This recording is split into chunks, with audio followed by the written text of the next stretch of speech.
see.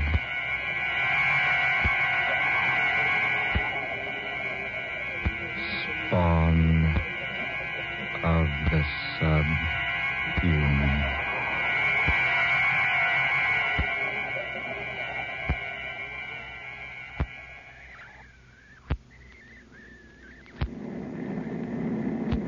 Beautiful takeoff. Yes, good pilot. But why did you charter such a large plane for just the two of us, Michael? Isn't this being just a bit too pretentious? Nothing but the best from now on, Adela. Besides, this was the only plane available.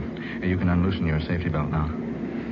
I might as well confess that the real reason I was late was because I took so much time reading the notices in the paper this morning. Weren't they superb? Excellent. The audience was quite nice to me last night. Extremely appreciative, but I didn't expect such fine reports from the press. Didn't I tell you before the concert that you'd be a hit? Today, my dear, you're recognized as the outstanding soprano of the nation. You've had a lot of faith in me, haven't you, Michael? Well, offhand, I'd say I have, yes. You spent a lot of money to make me a success. Don't worry. I'll collect every cent of it back if we get as good houses as we had last night. Michael. Yes, darling?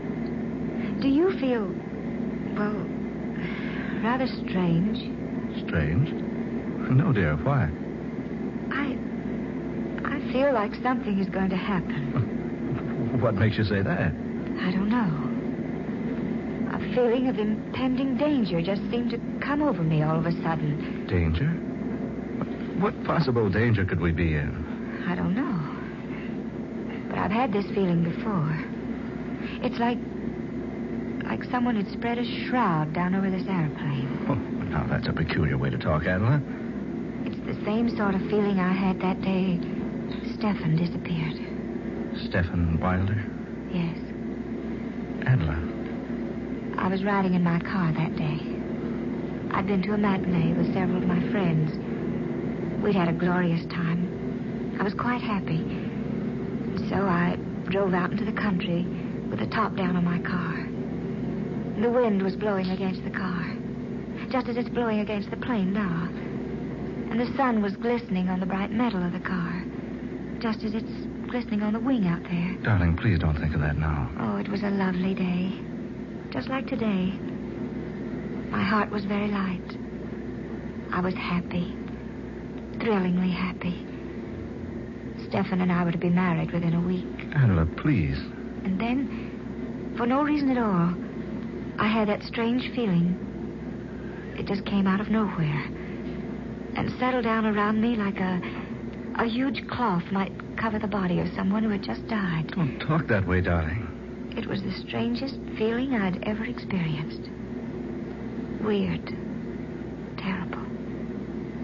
It gave me the feeling that 100,000 evil spirits were racing at a maddening pace behind my car, trying to catch up with me, clutch me in their bony, fiendish hands. That was so long ago.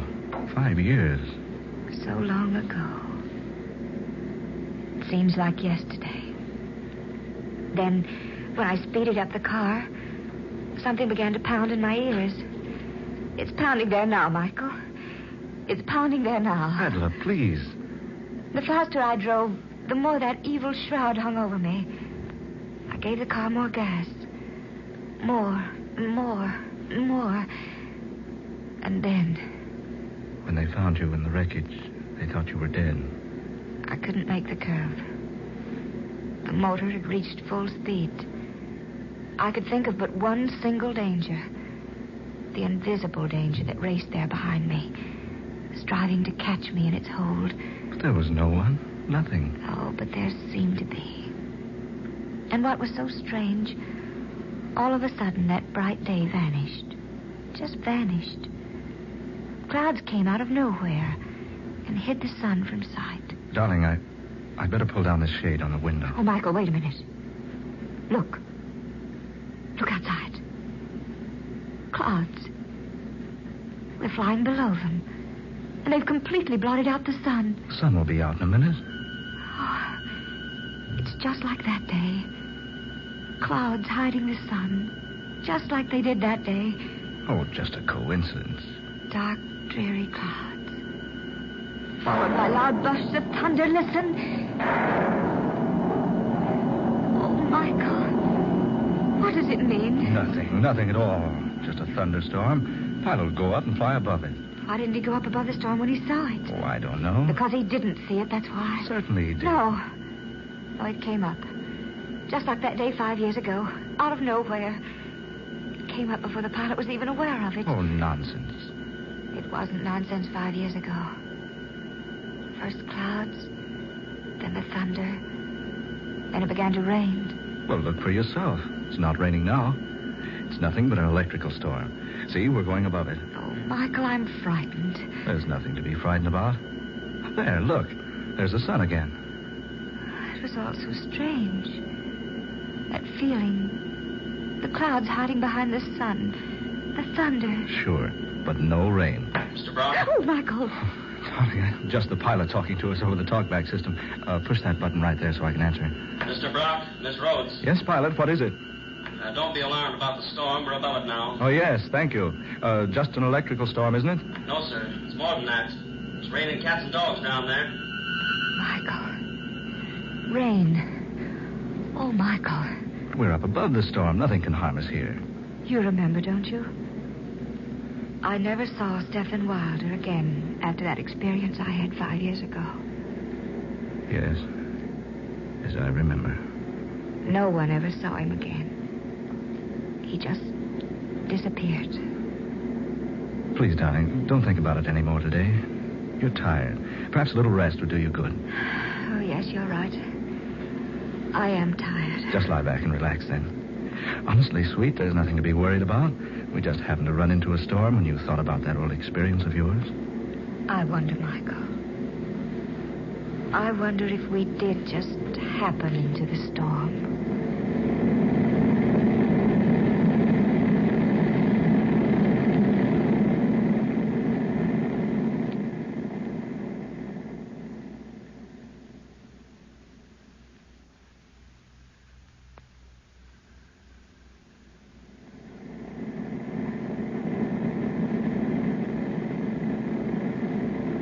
Michael, where are you, darling? Over here, dear. Did you have a good sleep? Oh, I did sleep after all.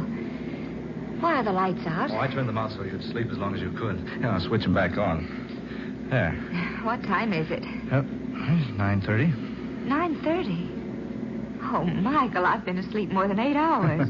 I thought you'd never wake up. It's after dark, and you've had the lights off all this time just for me. Well, I guess I'd better admit I got a little sleep, too. Where are we now? Over Mexico. Hungry, dear? Oh, I'm famished. You know, I can't imagine what made me sleep so long. We land at Centella. We can get food there. Have we landed at all since I retired? No, we're circling now. Well, that's Centella down there. Oh. You better pretty up a bit. This is a secluded part of the country, but you never know who you're going to run into.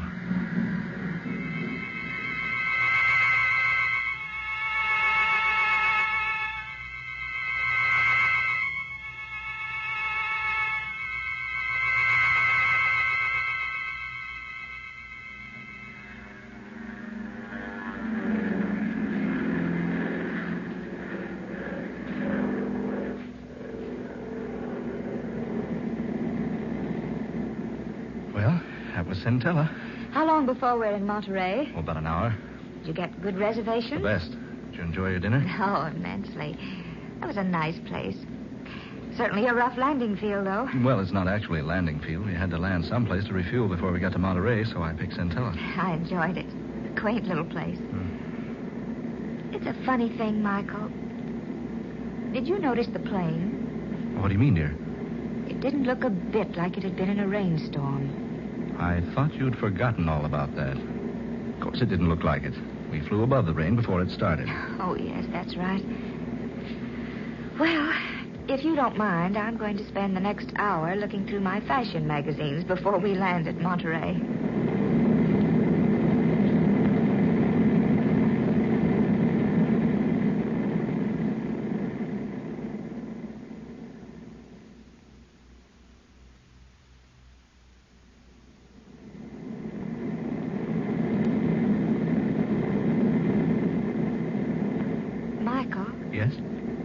Should we be over water? Water?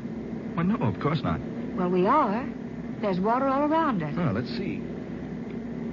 By heaven, Adela, you're right. The pilot's off his course. Well, surely you must realize it. Oh, you better go up and find out. Yes, I will. I'll be right back. Hurry, Michael, for heaven's sake. Right. Oh, door to the pilot's cabin's locked. I say, pilot. Pilot. What's wrong, Michael? Oh, the door to this cabin is locked. Curtain over the windows pulled down inside. Pilot, open up.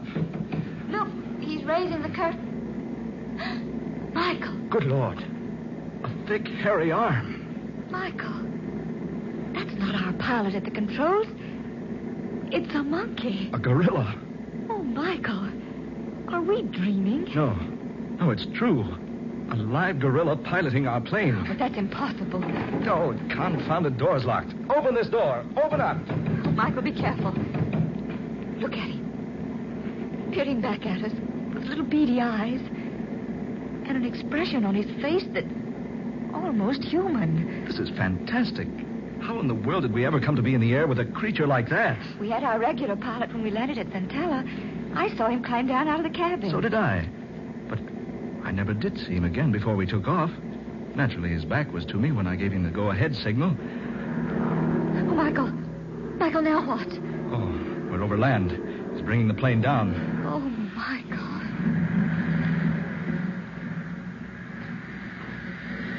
We're on the ground. An absolutely perfect landing. Oh, he's unlocking the door now. Michael, what's he going to do? Just take it easy. Don't get excited. Whatever you do, don't run or make a fast movement. Don't let him know you're afraid of him. Just standing there, looking at us. Whatever you do, don't let him know you're afraid of him. You don't have to be afraid of me. Michael. That creature talked. Of course I talk. Oh, we're a couple of fools, Adela. Just our pilot playing a trick on us, dressed up in a monkey suit. There is no trickery. I am not your original pilot. What? I joined you at Centella, where I came to meet you for Dr. Luther. Dr. Luther? Yes. He's waiting for you. Come, follow me. Steady, darling. Come on. We'd better follow him. Here's the doctor now. Well, Stephen, I see you brought our visitors. Yes, doctor. Yes, just as I directed you. Welcome, Adela Rhodes, and welcome to your lovely, lovely voice. I say, look here. And welcome to you, Mr. Brock. I'm so sorry that you will be of no assistance to me. However, you may be interested in what I have planned. Now, listen, Dr. Luther. I want to know what this is all about. You will learn what it's all about, and without delay, I assure you. Come, Stephen. Don't be so inhospitable. Show our guest into the laboratory.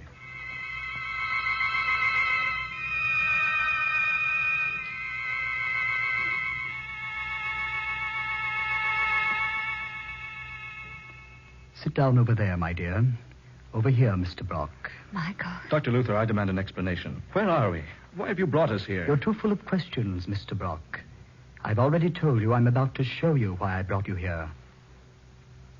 Here, high in these mountains, secretly, I've been working for 5 years, experimenting, testing, trying to accomplish what everyone would have said was utterly impossible had I told them about it.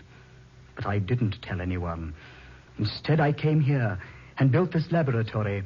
You see, it's fully equipped and modern in every detail. Now, look here, Dr. Luther. During those 5 years, I trained Stephen here. I believe you will agree my training has been very successful. You now see an almost full-grown gorilla, behaving like a human, acting like a human, even talking like a human. I've been very kind to you, haven't I, Stephen? Yes, Dr. Luther. Of course you have been kind. Yes, just so.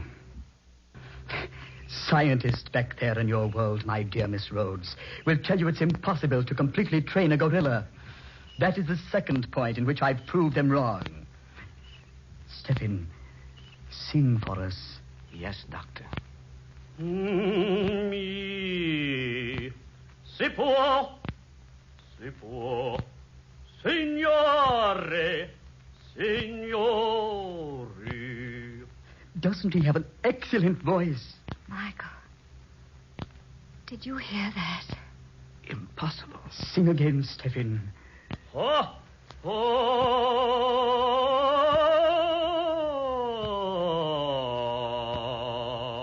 You see, soon he will be world famous. I shall travel with him, take him to the four corners of the earth, and show people how well my gorilla sings. Oh, Michael. I can't believe it. That's Stephen Wilder's voice. It can't be. Ah, but it is. Yes. Now I remember. Now I know who you are, Dr. Luther. Stephen Wilder had an appointment with you that day he disappeared 5 years ago. I'd forgotten all about it, but I just now remembered. So that's what happened to Stephen Wilder. You kidnapped him and brought him here and... You... Precisely. I brought him here to do what others said could never be done. When I chloroformed him 5 years ago and brought him here, I thought I was ready. But my gorilla wasn't. So I had to wait. 3 months ago, I performed the operation. Operation? I removed the vocal cords from the man and grafted them into the gorilla. Oh. This is ridiculous. A thing like that can't be done. Oh, surely you don't deny the proof I've just given you, Mr. Brock. Stephen, sing.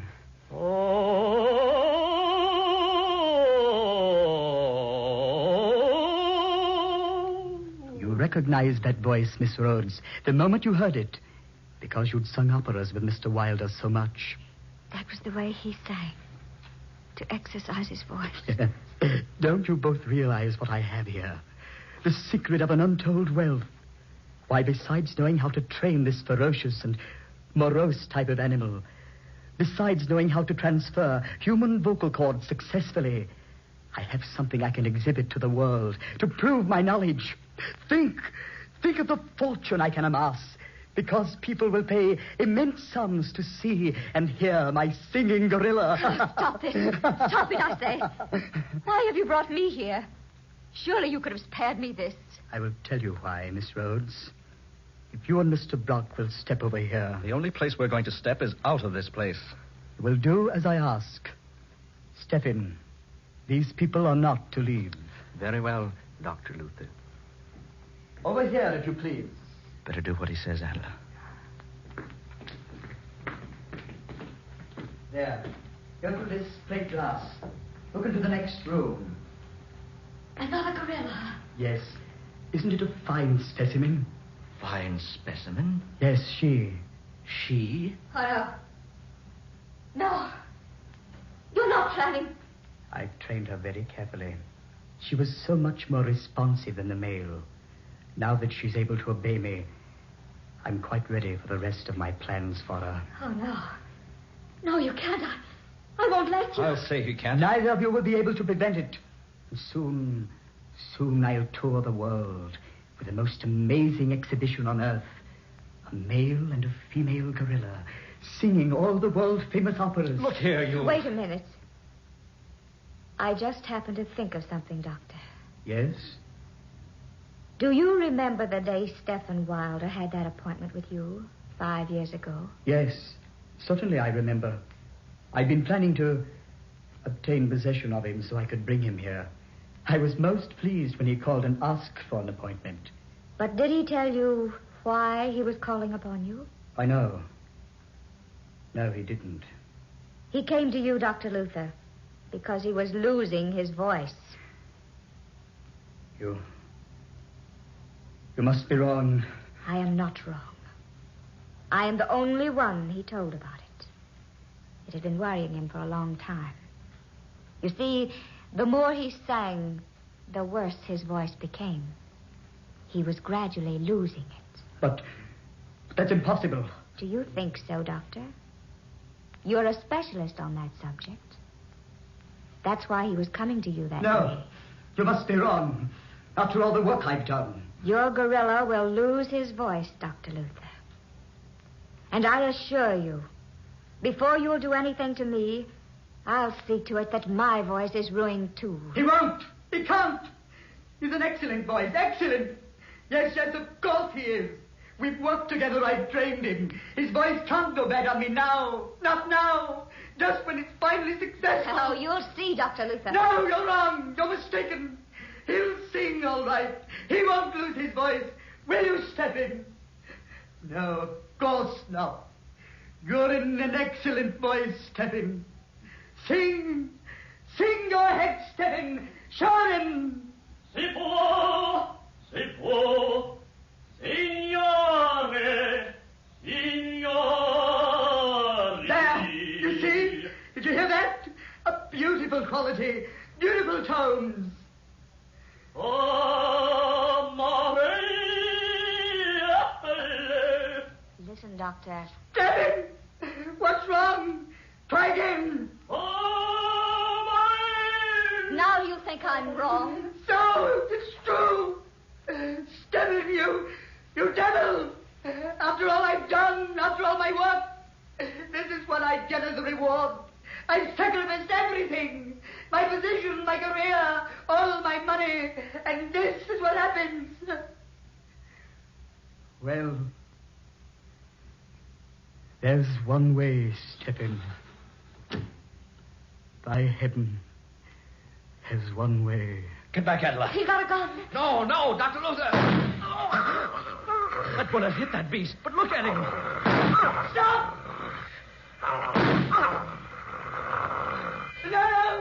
No, Stephen! Stephen, no! Stephen, let go of me! Stephen!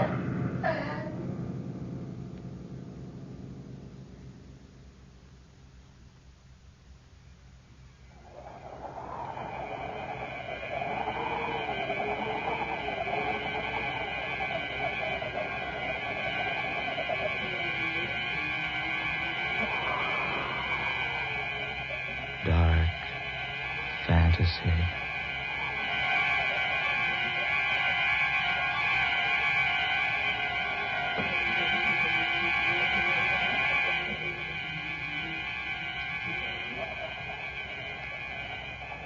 You have heard Spawn of the Subhuman, tonight's original tale of dark fantasy by Scott Bishop. Ben Morris was heard as Michael Brock, Eleanor Naylor Corrin was Adela Rhodes, Garland Moss played Dr. Luther, and Muir Height was the gorilla. Next Friday night at this same time, listen to the 16th in this series of dark fantasy dramas created by Scott Bishop, The Man with the Scarlet Satchel. The story of an aged millionaire who receives a child's set of modeling clay as a practical joke, but who turns the gift into an incredible and weird instrument of destruction. Don't miss this unusual story next Friday night, The Man with the Scarlet Satchel. Tom Paxton speaking, Dark